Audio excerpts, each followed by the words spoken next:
दोस्तों D R education के इस ऑफिशियल यूट्यूब चैनल पे आप सभी का स्वागत है।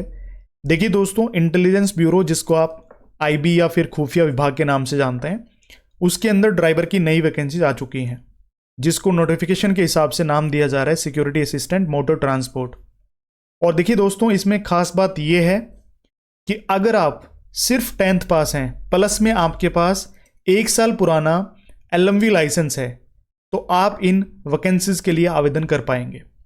तो इस वीडियो में डिटेल से डिस्कस करेंगे कि क्या आपका एजुकेशन क्वालिफिकेशन का क्राइटेरिया रहने वाला है, एज लिमिट या फिर एज में छूट कितनी क्या रहने वाली है, सिलेक्शन प्रोसीजर क्या रहेगा, फॉर्म कब से लेकर के कब तक आप भर पाएंगे। ये सारी चीज़ें इस वीडियो में हम डिस्कस करने वाले हैं।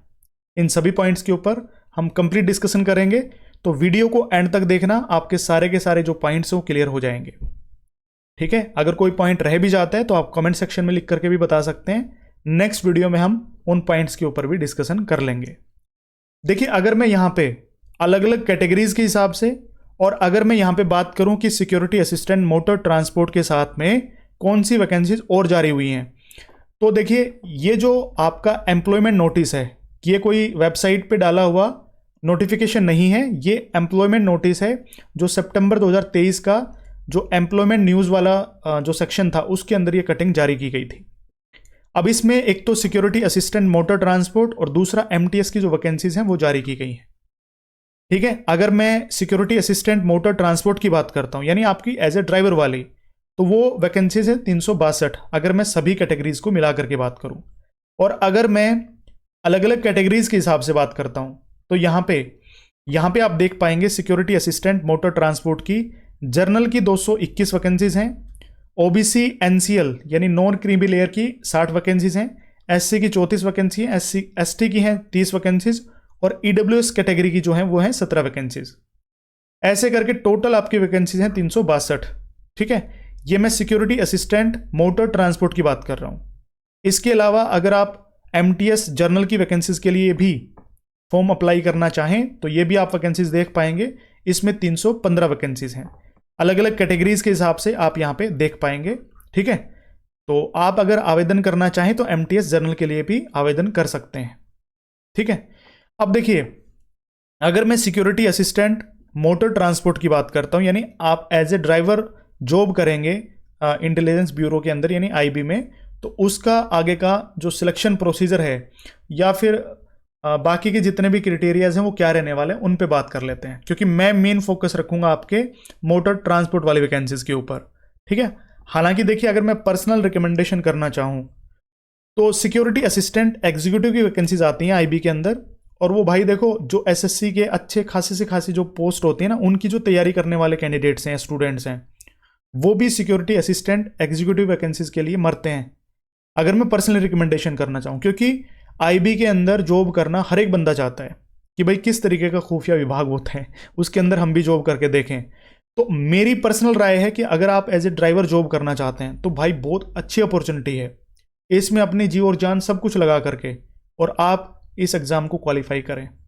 सिलेक्शन प्रोसीजर और किस स्टेजेस के अंदर आपका आगे का सिलेक्शन प्रोसीजर होगा वो मैं आपको डिटेल से बता देता हूँ। देखिए, पे स्केल की बात करते हैं तो यहाँ पे एक तो देखो एमटीएस जर्नल का पे स्केल देखो आप, लेवल फर्स्ट ₹18,000 से 56,900। यहाँ पे देखो लेवल 3 21,700 रुपये से लेकर के 69,100 रुपये तक, प्लस में जो एडमिसिबल सेंट्रल गवर्नमेंट अलाउंसेज हैं और बाकी के जितने भी अलाउंसेज मिलते हैं। ठीक है, बाकी हालांकि आपको पता है गवर्नमेंट ऑफ इंडिया की वैकेंसीज हैं, ये ऑल ओवर इंडिया, किसी भी स्टेट से आप बिलोंग करते हैं तो आप आवेदन कर पाएंगे।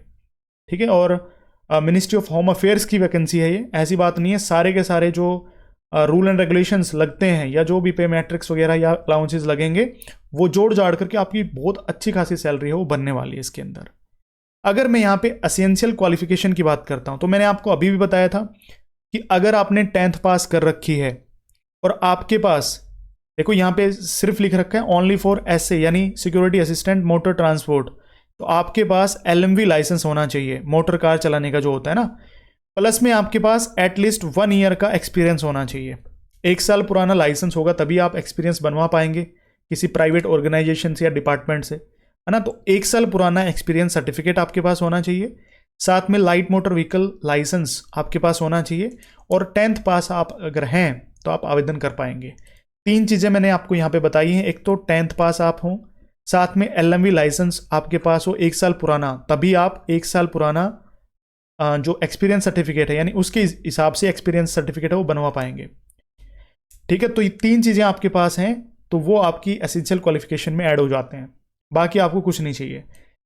अब अगर देखो यहाँ पे मैं MTS जनरल की बात करता हूँ, जो कैंडिडेट MTS जनरल के लिए भी मतलब फॉर्म अप्लाई करना चाहे तो उसके लिए लाइसेंस वगैरह नहीं चाहिए, ना कोई एक्सपीरियंस सर्टिफिकेट, आपको सिर्फ 10th पास यहाँ पे मांगा गया है।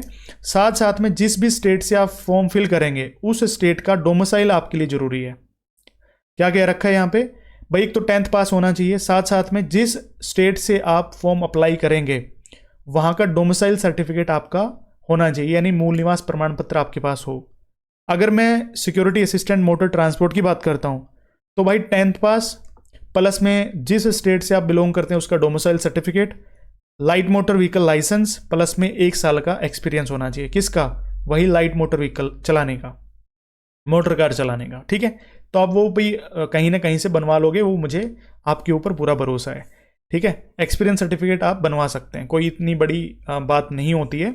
लेकिन देखो 10th पास अगर आप हैं प्लस में आपके पास लाइट मोटर व्हीकल लाइसेंस है तो भाई आप आवेदन कर सकते हैं। लेकिन ये ध्यान रहे लाइट मोटर व्हीकल जो है मतलब चलाने का जो लाइसेंस होता है वो 1 साल पुराना होना चाहिए, क्योंकि उसके बिहाफ पे आप 1 साल का एक्सपीरियंस शो कर पाएंगे। ठीक है, और फॉर्म भरने की लास्ट डेट से पहले आप एक्सपीरियंस सर्टिफिकेट बनवा लें, क्योंकि फॉर्म भरने के दौरान हमको वहाँ पे फिल करना पड़ सकता है कि कहाँ पे किस ऑर्गेनाइजेशन या डिपार्टमेंट में आपने नौकरी करी है एज ए ड्राइवर। ठीक है, क्योंकि एक्सपीरियंस तो तभी शो होगा, तो वो आप सारी की सारी कार्रवाइयाँ कर लेना। लास्ट डेट में आपको बताऊंगा क्या कुछ रहने वाली है। डिजायरेबल क्वालिफिकेशन में यही लिख रखा है कि अगर आपके पास मोटरसाइकिल चलाने का लाइसेंस हो, किसी कॉम्पोनेंट अथॉरिटी के द्वारा जारी किया गया, तो वो बहुत अच्छी बात है। तो ऑब्वियसली बात है जब आपके पास लाइट मोटर व्हीकल चलाने का लाइसेंस है तो ऑब्वियसली बात है उसके अंदर मोटरसाइकिल इंक्लूड हो जाती हैं। एज लिमिट क्या रहने वाली है, तो देखो नॉट एक्सीडिंग 27 साल यानी 27 ईयर्स से ज़्यादा आपकी एज है वो नहीं होनी चाहिए जनरल कैटेगरी के लिए। अगर मैं यहाँ पे बात करता हूँ सिक्योरिटी असिस्टेंट मोटर ट्रांसपोर्ट की, तो उसके लिए 27 साल से ज़्यादा उम्र नहीं होनी चाहिए जनरल कैटेगरी के लिए। ठीक है, बाकी MTS जनरल की 18 से 25 साल है, वो बात अलग होती है। मैं बात कर रहा हूँ यहाँ पे मोटर ट्रांसपोर्ट की। बाकी देखिए अपर एज में आपको छूट भी मिल जाती है, अगर आप SC ST से बिलोंग करते हो तो 5 साल की, और अगर आप OBC से बिलोंग करते हो तो आपको 3 साल की छूट मिल जाती है। तो अगर जनरल कैटेगरी से हो तो 27 साल तक के जो कैंडिडेट्स हैं वो फॉर्म अप्लाई कर सकते हैं। अगर वहीं पे मैं SC ST कैंडिडेट्स की बात करता हूं तो 5 साल आपको छूट मिल जाती है, 32 साल वाले कैंडिडेट्स तक फॉर्म अप्लाई कर सकते हैं। और वहीं पे OBC कैंडिडेट्स की बात करता हूं तो 27 प्लस में 3 30 साल तक के जो कैंडिडेट्स हैं वो फॉर्म अप्लाई कर पाएंगे। ठीक है, उसके बाद चलिए उसके बाद मोस्ट इंपॉर्टेंट टॉपिक्स पे हम बात कर लेते हैं, जो है आपका स्कीम ऑफ एग्जामिनेशन या सिलेक्शन प्रोसीजर। एग्जामिनेशन आपका 2 स्टेजेस के अंदर होगा। सबसे पहले Tier 1 होगा आपका, ठीक है, वो सिमिलर होगा यानी MTS जनरल का भी और जो सिक्योरिटी असिस्टेंट मोटर ट्रांसपोर्ट है उनका भी सिमिलर सिलेबस है, मतलब कोई डिफरेंस नहीं है इनके अंदर, आपका सेम सिलेबस रहने वाला है। देखिए सबसे पहले अगर मैं बात करूं कि आपका जो रिटन एग्जामिनेशन होगा यानी आपका जो Tier 1 एग्जामिनेशन होगा उसके अंदर कौन कौन से सब्जेक्ट इंक्लूड रहेंगे। तो जनरल अवेयरनेस रहेगी 40 नंबर की, 40 क्वेश्चन रहेंगे। क्वांटिटेटिव एप्टीट्यूड रहेगा 20 नंबर का। Numerical analytic logical ability reasoning वगैरह है ये 20 नंबर की रहेगी। और इसके अलावा इंग्लिश लैंग्वेज रहेगी 20 नंबर की। नेगेटिव मार्किंग रहेगी 1/4 यानी 0.25 नेगेटिव मार्किंग रहेगी। 100 नंबर का आपका पेपर होगा, 1 घंटे का टाइम मिलेगा। सिलेबस मैंने आपको बता दिया है। जर्नल अवेयरनेस 40 नंबर की, मैथ रहेगा 20 नंबर का, रीजनिंग रहेगी 20 नंबर की और इंग्लिश रहेगी 20 नंबर की। ये आपका सिलेबस है। अगर आप कट ऑफ को क्लियर कर देते हो, हालांकि कट ऑफ भी बताई हुई है कि मिनिमम कहाँ से कितने मार्क्स लेने रहेंगे आपको अलग अलग कैटेगरीज के हिसाब से। देखिए मिनिमम मार्क्स आपको आउट ऑफ 100 मार्क्स कितने लेने पड़ेंगे अपनी कैटेगरी के हिसाब से, मिनिमम बता रहा हूँ मैं। अनरिजर्व्ड कैटेगरी में 35 नंबर लेने जरूरी है, OBC में 34, SC ST के लिए 33 नंबर और EWS कैटेगरी के लिए 35 नंबर लेने जरूरी है। ठीक है, ये ध्यान रहे। अब देखिए अगर मैं यहाँ पे 100 नंबर की बात करता हूँ तो इसमें मान लो आपने अच्छे खासे नंबर हैं वो ले लिए। टारगेट तो आप मान लो 80 प्लस का नंबर का टारगेट रखना, क्योंकि इसके अंदर मोस्ट ऑफ कैंडिडेट्स होते हैं जिनके पास LMV लाइसेंस होता है। तो आप 80 प्लस मतलब अपने नंबर खुद के मान के चलना कि मुझे 80 से ज़्यादा नंबर लेने ही लेने हैं, तभी आप नेक्स्ट स्टेप या नेक्स्ट स्टेज के लिए क्वालिफाई हो पाएंगे। ठीक है, अब बाकी पेपर का लेवल बोलेगा, बाकी मैं अभी बोल रहा हूं आपकी जो तैयारी वो आप अभी से मान के चलिए कि मुझे 80 से ज्यादा नंबर तो लेने ही लेने हैं। टीयर सेकंड जो आपका होगा वो क्या होगा, आपका ड्राइविंग टेस्ट कम इंटरव्यू। देखिए, जो कैंडिडेट एमटीएस से फॉर्म लगाएंगे तो उनका डिस्क्रिप्टिव टेस्ट होता है इंग्लिश लैंग्वेज और कंप्रीहेंशन का, लेकिन अगर आप मोटर ट्रांसपोर्ट के लिए अप्लाई कर रहे हो सिक्योरिटी असिस्टेंट के लिए तो आपका डिस्क्रिप्टिव टेस्ट नहीं होगा, आपका होगा ड्राइविंग टेस्ट जो यहां पे लिखा हुआ है, motor mechanism and driving test cum interview होगा, जिसमें आपको नॉलेज होनी चाहिए, एक तो प्रैक्टिकल नॉलेज होनी चाहिए व्हीकल चलाने की। ठीक है, साथ साथ में अगर कोई भी माइनर डिफेक्ट आ जाता है या व्हीकल मेंटेनेंस के बारे में कि किस तरीके से हम उसको सुधार सकते हैं व्हीकल को, जो ड्राइवर वाले कैंडिडेट्स उनको पता भी होगा। जो भी वाइवा होता है जिसमें ट्रैफिक रूल एंड रेगुलेशंस के बारे में, व्हीकल मेंटेनेंस के बारे में नॉलेज या फिर व्हीकल के पार्ट के बारे में आपको नॉलेज होनी चाहिए, वो सारे क्वेश्चन आपको इंटरव्यू में पूछे जाते हैं। ये आपका रहेगा 50 नंबर का। ठीक है, ये कितने नंबर का रहेगा, 50 नंबर का, ये ध्यान रहेगा आपको। ठीक है, तो 50 नंबर का आपका ड्राइविंग टेस्ट रहेगा और 100 नंबर का आपका रिटन एग्जामिनेशन। ठीक है, और जो आपका 50 नंबर का ये ड्राइविंग टेस्ट रहेगा इसमें आपको मिनिमम 40% नंबर लेने जरूरी है, मतलब 20 नंबर आपको लेने ही लेने पड़ेंगे। ठीक है ना, ये ध्यान रहे आपको। उसके बाद आपकी जो फाइनल कट ऑफ है वो लग जाएगी, आपका फाइनल सिलेक्शन होगा वो होगा आपका जो आपका रिटन एग्जामिनेशन होगा उसके बेस पे। अगर आप अप्लाई करना चाहते हैं, ठीक है, कि मैं अप्लाई करूं, तो 14 तारीख से 14 अक्टूबर से लेकर के 13 नवंबर 2023 तक इसके जो फॉर्म है वो ऑनलाइन रहेंगे। वेबसाइट यहां पे दे दी गई है www.mha.gov.in, ये ऑफिशियल वेबसाइट है, या फिर आप www.ncs.gov.in पे भी आप विजिट करके एप्लीकेशन फॉर्म है वो फिल कर पाएंगे। फॉर्म भरने शुरू कब से होंगे, 14 अक्टूबर से, भरे कब तक जाएंगे, 13 नवंबर तक। एप्लीकेशन फ़ी भी एक बहुत इंपॉर्टेंट पार्ट होता है कि इसकी एप्लीकेशन फ़ी क्या रहेगी। तो देखिए, जो कैंडिडेट्स किसी भी कैटेगरी से बिलोंग कर रहे हैं, all candidates, recruitment process charges उसके लगेंगे, यानी 450 रुपये ऑल कैंडिडेट्स के। लेकिन देखो यहाँ पे एक चीज़ और लिखी हुई है कि male candidates of journal, EWS and OBC category. ठीक है, मेल कैंडिडेट्स जो जर्नल के हैं, ईडब्ल्यूएस के और ओबीसी कैटेगरी के हैं, उनके साथ साथ में जो 50 रुपये एग्जामिनेशन फ़ी लगने वाली है वो भी लगेगी, ये ध्यान रखना। देखो यहाँ पे एक तो एग्जामिनेशन फ़ी 50 रुपये लिखी हुई है और दूसरा रिक्रूटमेंट प्रोसेसिंग फ़ी है वो 450 रुपये लिखी हुई है। तो ऑल कैंडिडेट, जितने भी कैंडिडेट्स हैं उनके लिए 450 रुपये फीस तो लगने ही लगने वाली है। लेकिन जो कैंडिडेट जो मेल हैं और वो ईडब्ल्यूएस, ओबीसी और जनरल कैटेगरी से बिलोंग करते हैं तो उनके 50 रुपये वो एक्स्ट्रा भी लगने वाले हैं। ठीक है, ये ध्यान रहेगा आपको। फॉर्म भरने की जो लास्ट डेट है वो नीचे भी बताई हुई है, आप देख सकते हैं, क्लोजिंग डेट 13 नवंबर 2023 से वो रहने वाली है। तो ये सारी की सारी जो चीज़ें हैं वो इसमें बताई हुई थी। बाकी मैं और देख लेता हूँ इसमें कोई भी अदर इन्फॉर्मेशन दी हुई है इस कटिंग के अंदर तो मैं आपको बता दूंगा। ठीक है, बाकी जो इंपॉर्टेंट चीज़ें थी वो शायद मैंने आपको सारी की सारी हैं वो बता दी हैं।